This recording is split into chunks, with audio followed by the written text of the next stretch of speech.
And a good Monday afternoon to you. Welcome on in to the lunch show with Claibs and Joe here on claibsonline.com. Powered by Gray Bar, driven by Munganass St. Louis Acura, and also Munganass Burkhart Alton Toyota. I'm Joe Roderick, back from Vegas, and he is Mike Claiborne, now back in Florida. What's going on, Claibs? All good, man. Interesting weekend of sports, obviously, with the Super Bowl and everything else that surrounds it. And now that it's behind us, I'm happy about that because it's something about the Super Bowl, as good of a game as it normally is, and it really started to become good the year the Rams won the Super Bowl. We've had some very exciting games, but man, all the stuff that surrounds it and all the Monday morning quarterbacking afterwards. I think after today, I'll have my fill of football for a while. Yeah, And that's it's not the whole Taylor Swift thing. That's cool. I have no beef with that. But I think that when you have the Johnny come latelys and the Jane come latelys to the biggest event the NFL can provide, it's just shut up. They said over. I think it was 500,000. I heard like 500,000. I heard some reports of 800,000 more people being in the Las Vegas area yesterday than they normally get. My goodness, I could feel it with the traffic on Saturday night. I got the hell out of there on Sunday morning. Well, smart people, if you don't have a legitimate ticket, you don't stay for the game. Either you go to a hotel or you go to a venue. But if you don't have to be at the game, go. I've been I guess I'm up to like 30, 32 Super Bowls. And if I don't have business there, I'm never going to stay for the game. Yeah. The game is because your seat's not going to be as good as the one you have at home. It won't cost you as much being at home. There's no line to the bathroom. Your drinks are cheaper. And the really smart thing, you don't have to sit in front of somebody who's an idiot who has no idea what they're talking about, and it goes through your ear you can't enjoy yourself. So I'm just glad we turned the page. Because I got a few I want to say about. Did you happen to talk to Tommy Pham yesterday? I know you and Tommy are real close. Yes, I can go one step further, but we'll talk about that later. So Tommy was at the game yesterday. He was there in the first half. He was posting stories to his Instagram about it. And then in the second half was posting stories from his couch at home. Tommy Pham left left the game and went home and watched the end of it on his couch. And I don't blame him. We'll talk about that later. But he's not the only person that left. He's not the only. I know some other people like, I had enough of this. Yeah. And I think if you don't go to games and you don't know what to expect from the fans surrounding, it can be very disheartening. Mm-hmm. If you're not in a suite, and you might want to be in a suite where you know people, because if you're in a suite with just a bunch of Joe Blow here and Hoogaloo there, whatever, that could end up being a messy situation also. So, lesson learned. It's good that Vegas is now in the rotation for the Super Bowl. I think that the next city, that be it New Orleans, is going to have their work cut off for them, trying to do better than what they saw in Vegas as far as everything around the game, the events, the parties, and things like that. And that's why the Super Bowl is not for everyone. It's not for every city. It's certainly not for every fan. But it's the one thing that brings everybody together for a day, or in some cases maybe for 4 or 5 days. But it's a unique event that only we can screw up in this country. Yeah, they New Orleans gets it next year. They haven't had it in, I believe, 11 or 12 years leading up to that. So it's been a while since they had it. The venue's not going to be any better, but the city itself is. Yeah, how much more can they do to the Superdome? I mean, it's obviously it's held up well over the years, but that might be one of the oldest facilities that football is played in. I mean, Lambeau would have to be number one. Soldier Field. And even Soldier Field has had so much done to it. But the Superdome has too. But when you think about Lambeau, Soldier Field, what else would be? So the Caesars Superdome is number 5 on the list of oldest stadiums right now. Who are the other two? Ford Field is number 1. That opened 100 years ago in 1924. Lambeau in 57. Arrowhead in 72. There you go. I knew. Okay, that's the one I wasn't thinking of. And then Buffalo in 1973. New Orleans has been open since 1975. It's a long time. And Buffalo, long time. Buffalo is getting a new one here in the next, I think, 3 years. We hope. Yeah, is what they plan on building there without a roof. By the way, without a roof. No, they're not. They're putting a roof. I talked to this about this with some people. They are putting I don't even want to hear it, but I'm done with that. They're putting a roof over the fans, so the fans don't have to come and shovel out their seats for playoff games. That's the way you see in a lot of soccer stadiums. Yeah. And if you go back to old Texas Stadium in Dallas, they had the hole in the roof and everybody else was covered. So I get it. That's not a bad idea. Yeah. So that's the plan in not Buffalo. That I'm going to be there. No Super Bowls coming to Buffalo if they don't have the closed. Not a chance in hell up there. Not a chance. Although after Minnesota, I don't think there's they're going to go. I don't think you're going to see anything north of the Mason-Dixon line. Well, you had one in Detroit. That's what I'm saying. Never again. Detroit, yeah. They got Minnesota got one. Never again. There you go. Here's your Super Bowl. We're done. The game itself, though, Claibs, first 3 quarters. My gosh, I mean, about put me to sleep. But that fourth quarter, the overtime. I'm gonna disagree with you. I thoroughly enjoyed it because I'm looking at the defense, and here's the one thing. The reason why the Chiefs, one of the many reasons why the Chiefs won, they can tackle. Mm-hmm. And how much do I talk about tackling on this podcast? Yep. They tackle. They are very resourceful. They made adjustments. Now, if you're looking for offense, I'm sorry, you just didn't have enough. But I thought that, when the second half rolled around, we were going to shorten that playbook up a little bit, and we saw a little bit more offense. But I found it to be a very good football game because all 3 elements had factors in it. The defense was very good.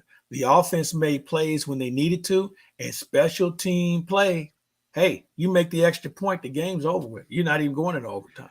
Yeah, that's you aren't seeing a lot of discussion about the blocked extra point. You should. Yeah, and when it comes down to it, there would have been no overtime.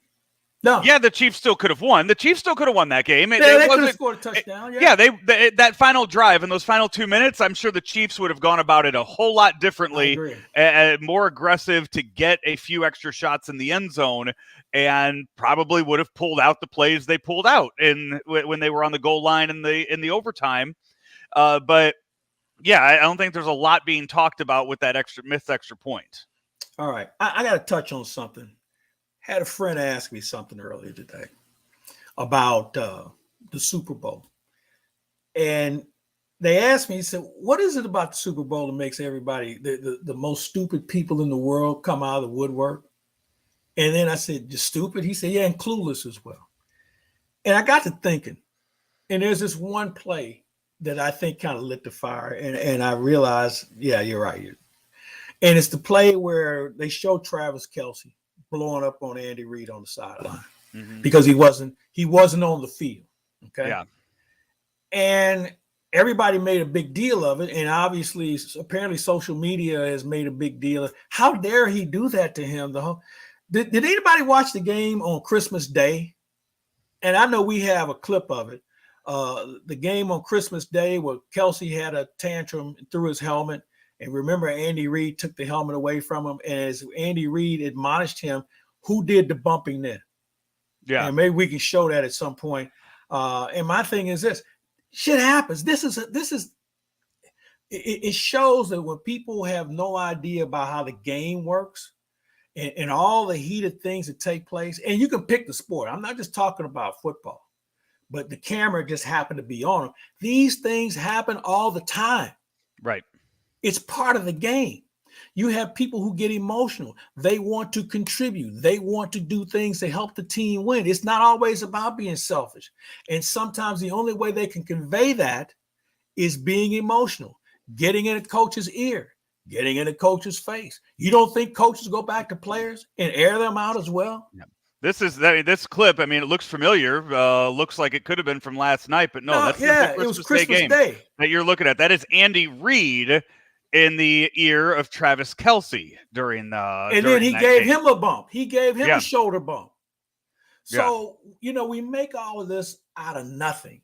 Okay. If you don't know it, shut up. Yeah. Just take in the game. Yeah. And I think that people get so worked up over this because they want to feel like they have to contribute. Hey, if you ask any of those players and coaches, everyone to a man and the coach is going to say, oh, yeah, that's happened before. And then here this happens last night. This happened last night.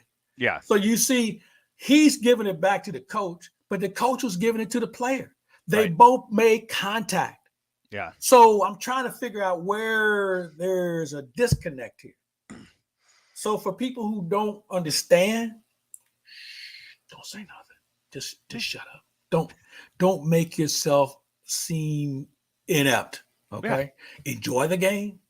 Hold the comments to yourself if you don't know. Andy Reid has coached Travis Kelce for how many years now?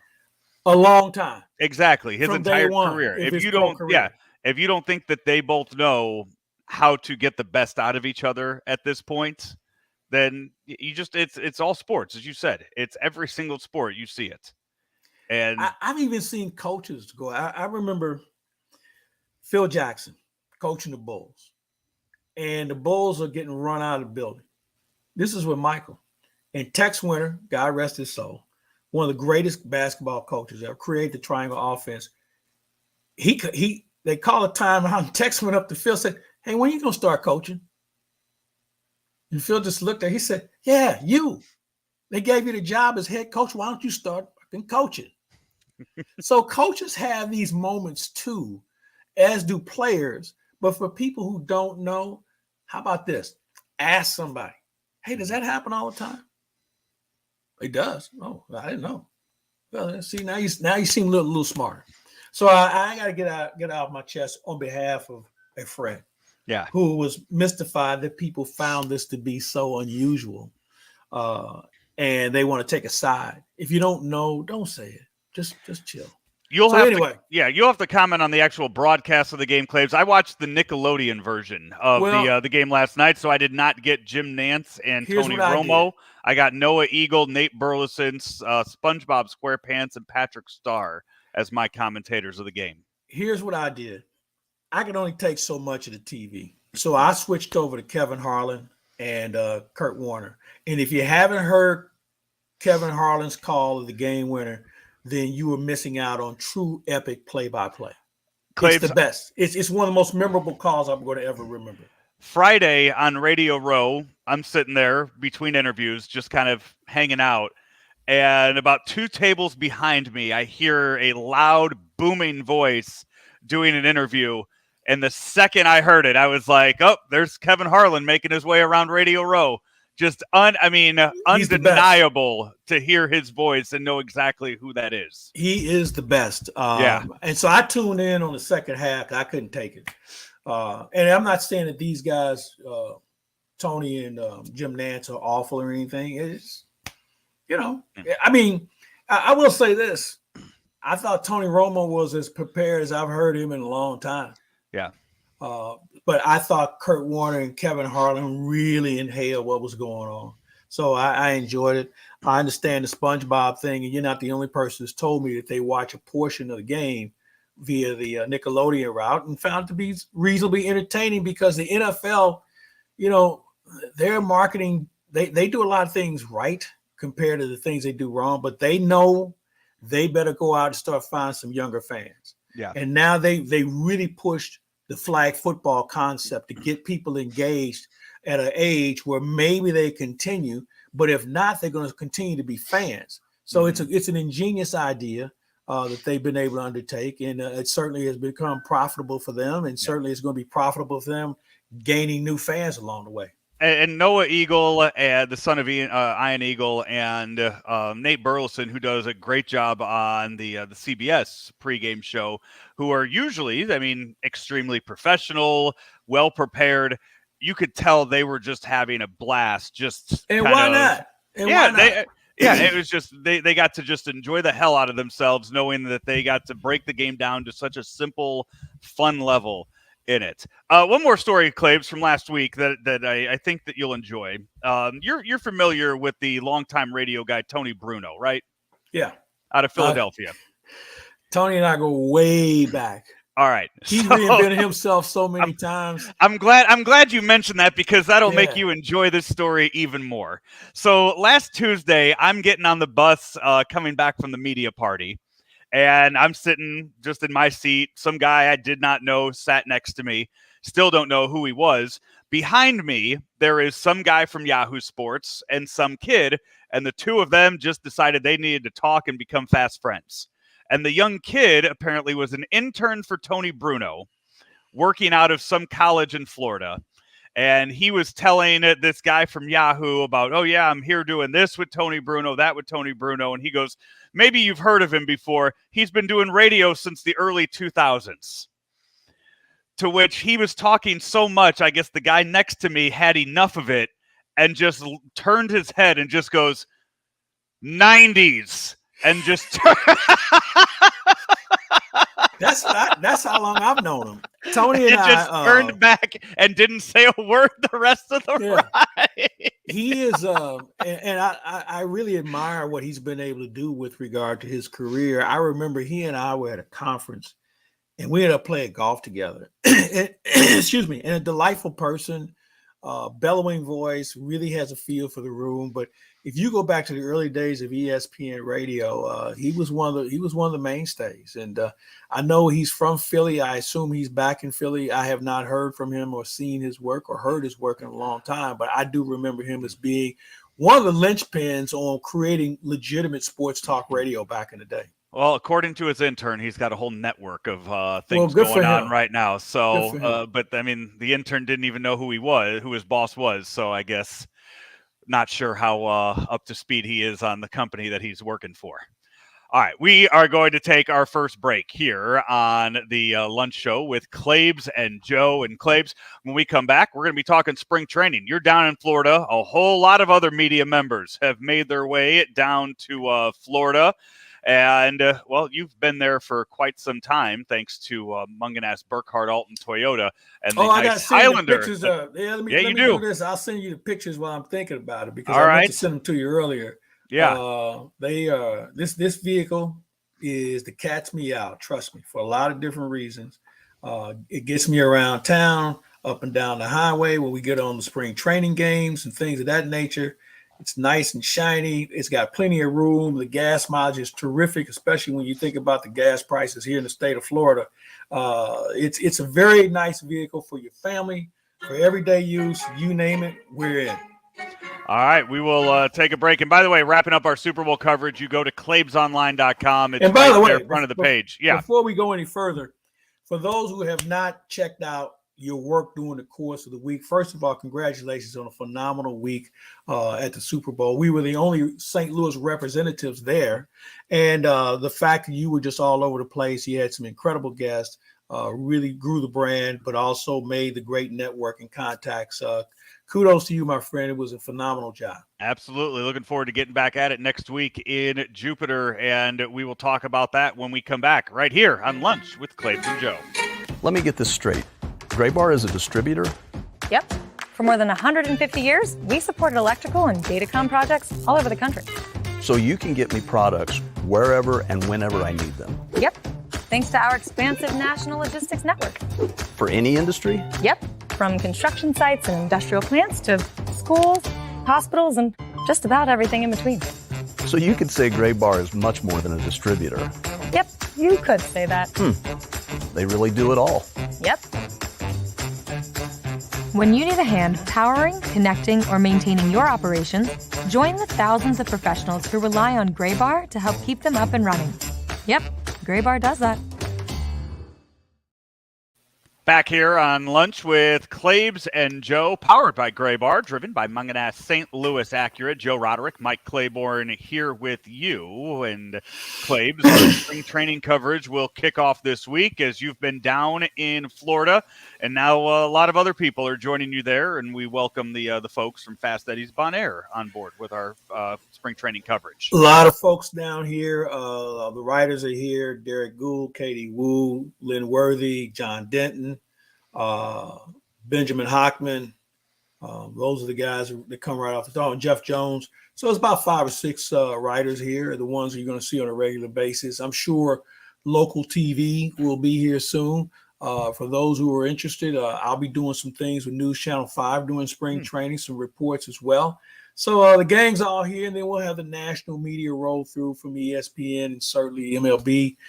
They'll have their people on site for a day or so, or half a day, and then they go across to the Marlins facility. So it's a pretty good setup for them. And we'll have pitchers and catchers reporting tomorrow.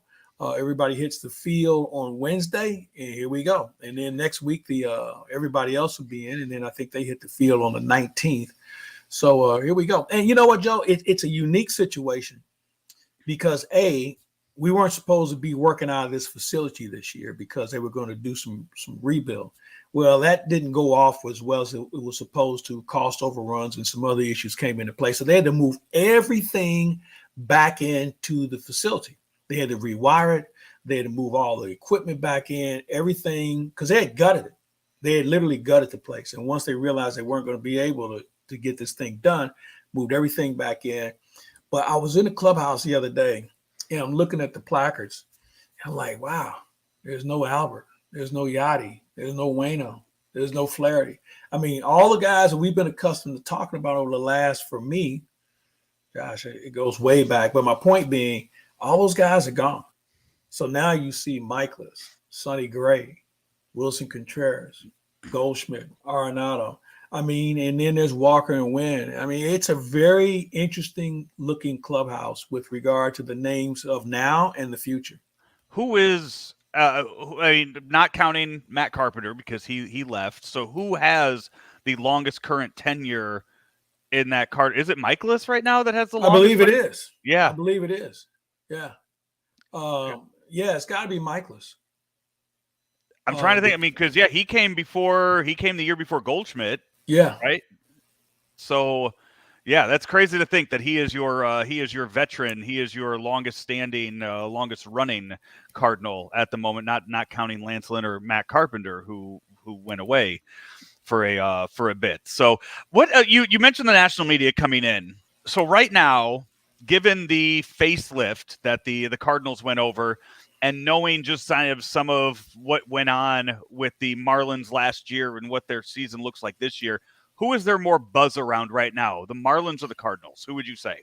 I think it's still the Cardinals because no one had witnessed what we saw last year, and everybody's anxious to see how you're going to turn this around. I think with the Marlins, some will say they snuck up on people. I just thought they played good baseball, but you have to take into account they don't have Alcantara, they don't have Soler. They're trying to bring in some other people. And I think some think they don't have Kim Ng, who put this whole thing together. So with some new faces in the front office, I think everybody's going to take a deep breath and just see if they're going to move forward or not. A lot of questions to be asked over there. But I think overall, because of the Cardinal tradition, people are expecting and anticipating them turning things around. And I think the question is, how do they turn it around with the current roster? The Dodgers and Padres, they've already reported, they've already started, but they start the season about 5 days early over in Korea this year. So you've seen all the Shohei highlights and that already if you've been watching ESPN or MLB. But Claibs, as we kind of look now at all these other teams that are starting to report, there are still a lot of top-tier free agents out there. Jordan Montgomery is out there. You have Bellinger out there, Snell out there. We've seen it way too many times with the Cardinals where first week of pitchers throwing a baseball, somebody gets a little tightness in that elbow and boom, they're done. If you're any of those guys right now, I mean, we saw it last year. Riz Hoskins goes out in spring training. If you're one of these guys right now, do you kind of wait back and you say, you know what? I know what my market is. I know what teams want me. Maybe I should wait and see if any teams need me after the first week or two of practice. Well, here's two things that go into that. Then you're willing to take a short-term deal. That's the first thing. I think some of these guys are going to say, you know what? I'll take a 1 plus an option. I'll bank on myself for next year. Because if you're the team, you're like, well, we don't have that kind of money for a long-term deal. And part of it is the fact that there's some teams with their TV situation, local TV situation is up in the air. They just don't know where they're going to get the funds from. Other teams are trying to wait this out. It sends a bad message, though, to the Players Association, because there was a thing that happened in the 80s like this, where there were some really good players that got sat on and didn't get signed. And Jack Clark was one of them. Jack Clark sued and ended up winning. Mm-hmm. I don't know if we're going to get to that point, but it is concerning that you have so many good players that are still out there. And some of them are going to be relegated to taking a very short-term deal and perhaps less money than what the market value would indicate. Another name that I didn't mention out there, who we've talked about a few times, Claibs, is the starting pitcher Trevor Bauer, who recently in an interview said that he would love to play for the Cardinals, but I'm sure if you went and Googled his name with a lot of other teams, I'm sure he said the same with them. Yeah. But he said he'd be willing to take 1 year league minimum incentives galore in a contract just to prove himself. If Matthews Dickey approached him right now, he probably would think about signing with them. I mean, his situation is different than the other guys. He's got issues over his head. No one knows when the next shoe is going to drop. Not necessarily considered one of the best teammates. He's had issues everywhere he's ever been. And I think that there's some guys that you just say, we've had enough. And I know he's a good pitcher. At least he used to be. I don't know what he looks like now. I know he's been very good at trying to sell himself. Maybe that's something he should have thought about 3 years ago. So We'll see. We'll see. I don't think he's going to be a Cardinal no matter what the price is. I think the Cardinals could easily say, we feel like we have enough right now. Some would disagree with that. But I think overall they look elsewhere before they would look at Trevor Bauer. Yeah. The other one out there, too, Julio Urias, even though last month it came out that he's not going to be facing felony charges for what he did. He still, there's going to be something going on that at some point he's still suspended for the first 20 games of the season. Or 20 games when he does come back. There is a lot around that story to where, he hasn't been charged with anything, but there's way too many. It seems like there's way too much details around it that you just can't take the chance with him. Well, I don't know. As you mentioned, he wasn't charged. That doesn't mean he didn't do it. Maybe whoever the female was, maybe she found that the compensation was better because she wasn't going to testify. I think what you have to do is peel off the first page here and find out, was there a pattern here? Had he had some other issues in the past? And I think if you can substantiate the fact that this was an isolated situation, he probably gets a better look compared to the other guy who has, I think it's 2 or 3 other women who have come forward to acknowledge that maybe there was some inappropriate activities that took place. Yeah. I mean, you don't know what happens in a hotel room or in a bedroom with regard to who said what and who did what. So teams don't need the distraction. Right. They don't need the distraction. And it's unfortunate on behalf of the player that he put himself in that situation. But, teams are really conscious of their image. Well, some of them are. Some of them don't really care. But I think in his case, because of all the other history that comes with him, he might be a guy that teams would be a little bit more reluctant on dealing with. With Urias, again, I don't know enough about his past, and I don't know if anybody who does. But if he has a past of questionable behavior, you probably take a pass on him. This is the Ameren, Illinois Lunch Show, powered by Gray Bar, driven by Munganass St. Louis Acura. And Claibs, I know I talked about this, we've asked this before, but with the Cardinals now making their way into spring training, all the guys slowly reporting in over the next week, has your idea of what you feel most important or what you're looking to find out when you do start talking to people, what are you looking for when you talk to these guys? Well, I'm looking to hear what they learned from last year on making sure last year doesn't repeat itself. What measures did you take? What do you think you need to be better at? Or what do you think the team needs to be better at? That's the first thing from an individual standpoint. From a team standpoint, I'm still trying to figure out what the pitching roster looks like. And you and I talked about this last week. Mm-hmm. I think you and I came to the conclusion maybe there's 2 spots open in the bullpen. And we don't know who that's going to be. As I was looking at Liberatore and Zach Thompson last week, I thought about those two guys in that role. One of those two is probably going to make it. But the other thing I want to caution everybody about is you better look and see who still has options. Because while you may have a 13-man pitching staff, it's probably going to eventually be a 17 or 18-man pitching staff, because you're going to be calling guys up from the minors on a regular basis to give guys a blow, or if a guy's tweaked something or he's got an ouchie, you better have some guys with some legitimate experience if you think you're going to compete. Now, there's a difference between what we saw last year. You were just trying to survive. Now you want to compete. So you have to have guys who are not survivable. You need guys that make you either as consistent or better that come up from the minors. Well, Claibs, as you start this week, anything planned interview-wise? Anybody you're looking forward to talking to? Well, you know what? I talked to Sonny Gray a little bit the other day, and I'm anxious to sit down with him at length and just kind of get a feel for him as a person. People who know him better than me tell me he's a really good guy that you'll appreciate. And we'll see where that goes. But I'm anxious to get to know the other new faces and what they provide and just what their makeup is. I haven't seen Lance Lynn yet. I know he's in town. He reached out. So I hopefully see him today or tomorrow and just catch up with him once he gets a lay of the land. Look forward to all the coverage starting this week here on Claibs Online. Check out claibsonline.com later this week, and you'll see all of our content from Jupiter, Florida, all in one place right there on claibsonline.com. Claibs, that's going to wrap it up for our program today. As you keep delivering down there in Jupiter, I will see you next Monday down there. Now you'll be here on Sunday or Monday? We'll talk about that, because you're the one picking me up from the airport. So it's very important that you know when I'm going to be in town. Yeah. So we'll make sure that we get all the details of that. So you're there when in that Munganass Highlander. So I'm ready to be picked up. Well, you'll get picked up. I don't know how or who, but you'll be picked up. Don't worry about that. I'm not taking an Uber from Fort Lauderdale up to Jupiter. I'm telling you that. If you gotta. Well, you don't like Ubers now?